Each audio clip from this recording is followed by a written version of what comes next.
Hola, mucho gusto. Mi nombre es Stephanie Flores Palafox y soy alumna del Colegio de Bachilleres Plantel 5. Buenas tardes, estoy con la profesora Sonia Escamilla Hernández, docente en el Colegio de Bachilleres Plantel 5, que imparte la materia de Historia Contemporánea.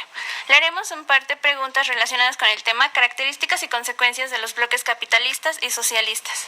Estos bloques surgieron a partir de la llamada Guerra Fría, que fue un conflicto no bélico entre dos potencias, las cuales fueron la URSS y Estados Unidos de América, en el año de 1947. Bueno, y como primera pregunta tenemos Países que lideraban al bloque capitalista y socialista. Bien, tenemos a Estados Unidos y la URSS, que en realidad era un pleito pues ideológico, porque pensaban los de Estados Unidos que la URSS pues era un país de revolucionarios, de subversivos, con actitudes tiránicas, y Estados Unidos y la URSS pensaba que Estados Unidos pues era un país de explotadores, despiadados y también imperialistas. Bueno, ¿y cuáles son las principales características ideológicas del bloque socialista? Bien, el socialismo es una ideología política que nace en el siglo XIX y pues se plasma a través de la clase obrera. Se daba a conocer principalmente que el Estado pues era el responsable del bienestar, de una justa distribución de la riqueza.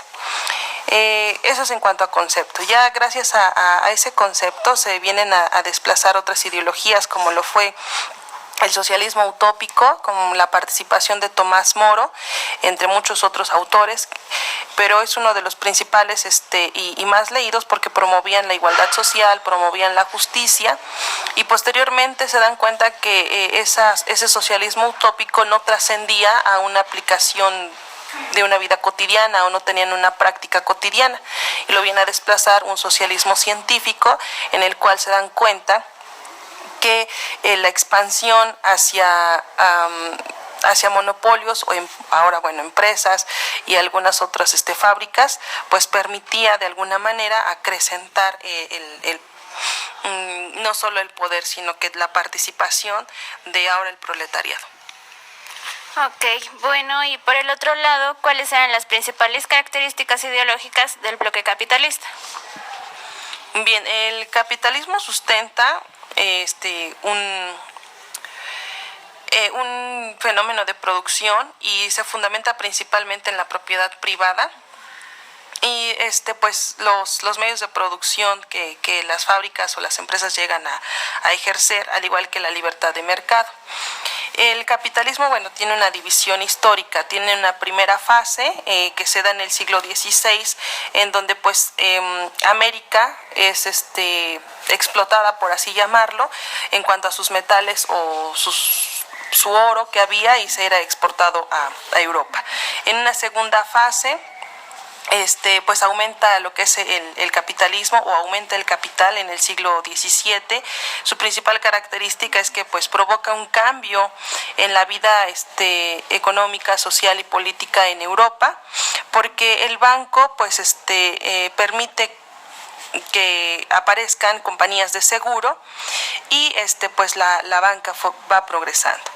En una tercera fase es en 1780, con la llegada de pues una revolución industrial, en donde se dan cuenta que el obrero es un principal elemento para poder trabajar ya en las fábricas, y el burgués, que es el que aporta el capital, también es el que otorga el salario al proletariado o al obrero. Muy bien. Bueno, ¿y cuáles serían las consecuencias de la caída del bloque socialista? La llegada de un capitalismo moderno, o el crecimiento de un capitalismo moderno. ¿Cómo se da? En el siglo XIX, finales del XIX, inicios del siglo XX, y surge porque se dan cuenta que es benéfico estar en la búsqueda de un bienestar industrial, o en la búsqueda de un bienestar de fábricas, pero no nada más es un bienestar, sino que además se dan cuenta que es poder, y el poder da paso pues a una imponencia social que bueno ahora lo conocen como capital imperialismo, perdón. ¿Qué otras causas? Bueno, conocemos que hay crisis periódicas. Había crisis periódicas que de alguna manera pues permitían que las empresas, bueno ahora empresas, antes fábricas, buscaran de alguna manera pues solventarse y resistir los cambios que se venían teniendo. Viene la formación de grandes monopolios. Vienen las TRUTs, que ustedes sabrán que las TRUTs son empresas o fábricas que elaboran o fabrican un mismo producto y estas se llegan pues digamos que a fusionar o a juntar para poder sobrevivir en lo económico y en lo empresarial. Tenemos también un capitalismo financiero que permite que los bancos se lleguen a crecer, que los bancos se posicionen como un intermediario para que las fábricas no desaparezcan, pero además permite la fluidez económica de los países. Bueno, muchísimas gracias, profesora. Un gusto haber tenido la oportunidad de entrevistarla y gracias por su tiempo.